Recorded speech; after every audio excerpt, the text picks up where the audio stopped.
Okay, so if we look at it right here, my statement of controlling purpose is to investigate when states legalize recreational marijuana. That's what I started with.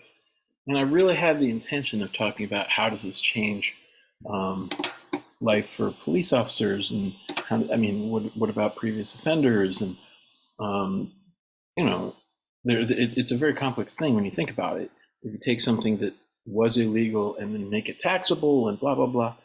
But more and more I looked into it, the area that suddenly grabbed my attention was how laws and ballot initiatives, just like legalization of recreational marijuana, are used as political tools. That they seem to be put on ballots at specific times for specific reasons. So here's my outline. Not doing anything in the intro or the title. So my top body paragraph number one is I'm going to introduce this concept by talking about something else. This is what we call where have we seen this before?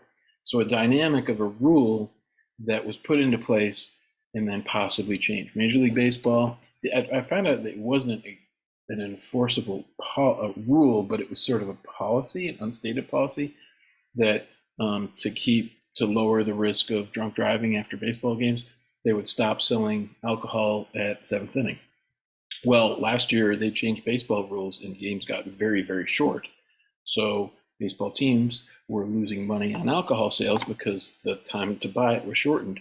So they changed the rules and lengthened it. So it sort of undid the thing that they were trying to do to begin with, which was to reduce drunk driving or fights in the stands and in the parking lots and all that. So that is how I'm going to set up this idea, how here's a rule, and then very practical and sometimes even questionable reasons sort of alter the purpose or the idea behind the rule. So that's my setup. Now this could go in the introduction, I don't know. Then I'm going to talk about the 18th and the 21st amendments. I'm going to try to do that in one paragraph.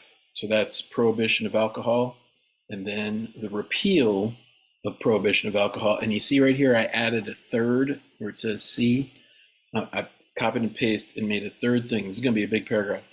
And it's going to talk about tax revenue that the federal government got when prohibition was repealed. It's the only constitutional amendment the United States has ever repealed.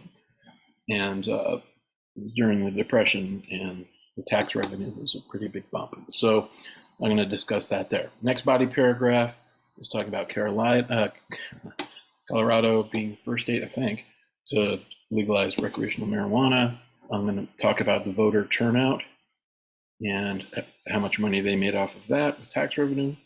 And then my fourth body paragraph lands where I need it to go. Where have other, including marijuana, other ballot initiatives fueled a voter turnout? So you see how everything is going to lead to my point that these things are hot button issues, that we can see that the reasoning behind it is kind of, like I said, flexible, maybe questionable. And this is where I really am going to prove my point. I haven't written it or researched it, not even close yet, but that's my aim. And then there's conclusion and body paragraph. Anything you fill out, you're not stuck with it. We just want to have a plan, and give yourself a series of 4 small assignments and write a paragraph, write a paragraph, write a paragraph, write a paragraph, rough draft style, and see how it goes. Cool?